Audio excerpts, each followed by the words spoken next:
குடியரசு துணைத் தலைவர் ஜெகதீப் தங்கர் ராஜினாமா செய்ததற்கு அவர் குறிப்பிட்ட உடல்நல காரணங்களை விட மிக ஆழமான காரணங்கள் இருப்பதாக காங்கிரஸ் எம்பி ஜெய்ராம் ரமேஷ் விமர்சித்துள்ளார். குடியரசு துணைத் தலைவரும் மாநிலங்களவை தலைவருமான ஜெகதீப் தன்கரின் திடீர் ராஜினாமா புரிந்து கொள்ள முடியாத அளவிற்கு அதிர்ச்சியளிப்பதாக காங்கிரஸ் பொதுச் செயலாளர் ஜெய்ராம் ரமேஷ் தனது சமூக வலைதள பக்கத்தில் பதிவிட்டுள்ளார். ஆனால் ஜெகதீப் தன்கரின் ராஜினாமாவின் பின்னணியில் கண்ணுக்கு தெரிவதை விட மிக ஆழமான காரணங்கள் இருப்பதும் உண்மை என்று அவர் விமர்சித்துள்ளார்.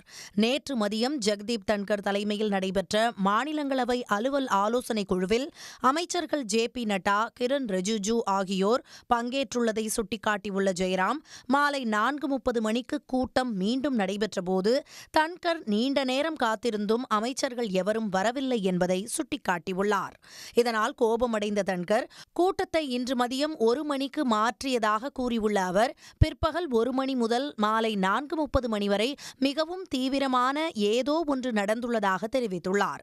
இருப்பினும் இது வியூகங்களுக்கு ஏற்ற நேரம் அல்ல என்று தெரிவித்துள்ள ஜெயராம், ஜெகதீப் தன்கர் நலம் பெற வாழ்த்துவதாக கூறியுள்ளார். உடனுக்குடன் செய்திகளை தெரிந்து கொள்ள சன் நியூஸ் பெல் ஐகானை கிளிக் பண்ணுங்க.